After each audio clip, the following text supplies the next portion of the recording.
Hey guys, we're Rick and Pierce Curren of TV Scaly Adventures. Right, Pierce? Hey guys.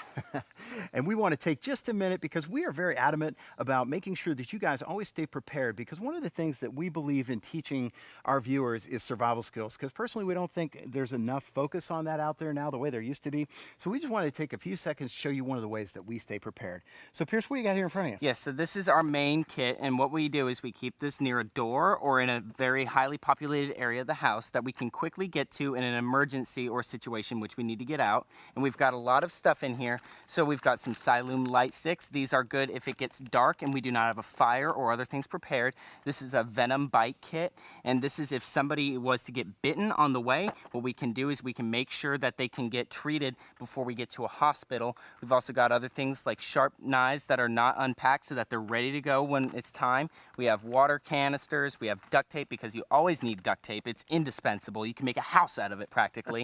Compasses. We even have supplies of food enough for 3 days, 1 meal per person for 3 days, 1 meal a day. We've even got a stove cooker over here. So we have everything we need to survive for 3 days while looking for a hotel or shelter. That's right. Why would you want to have that, Pierce? I mean, what's the purpose of a kit like this? A zombie apocalypse or something like that? So what it's actually useful for is stuff like if there was a fire or something. Right. Recently we had where there was forest fires near where we live. And so we had to make sure, because if there was an emergency and that fire had blown our way, we had to make sure to get our stuff and get out and have enough time and enough preparedness so that we'd be able to stay safe while getting a new shelter. That's right, because sometimes, guys, in an emergency, even though you say, hey, I can get out of here quickly normally, you got to understand, if traffic is built up, sometimes an 8-hour journey or a 5-hour journey can take you 30 to 40 hours. Ask anybody who's been stuck in a hurricane evacuation. Now, what I have here in front of me is actually our personal kits, and we keep these in our cars because you're not always at home. And if so, you're at work or somewhere like that and something happens, like I was at work when September 11th happened,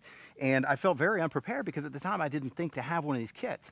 And you could be stuck on the road for several days. And so this has basically a smaller version of this. It has knives and things of that nature, but also more importantly, it's not just sitting in my trunk waiting for that zombie apocalypse. Yes. It's also happening that if I happen up on an emergency, I'm trained in first aid, a higher level of first aid than the average person.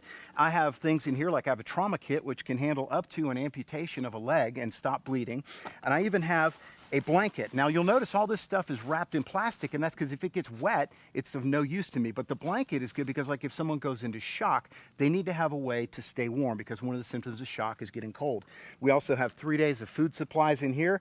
I keep odds and ends of little survival things in here, emergency drinking water, and even a big knife. And most importantly, I know where everything in this kit is so I can get to it in an emergency. But guys, we just want to encourage you, start thinking. You don't have to start big. You can start small and add to it, but be thinking about what you would need where you live to survive for 3 days if you had to evacuate. And we want you to stay tuned to Scaly Adventures because we care about you and we want you to learn great stuff like this. Stay tuned to scalyadventures.com with Pierce and I and Tanya. We'll see you at scalyadventures.com.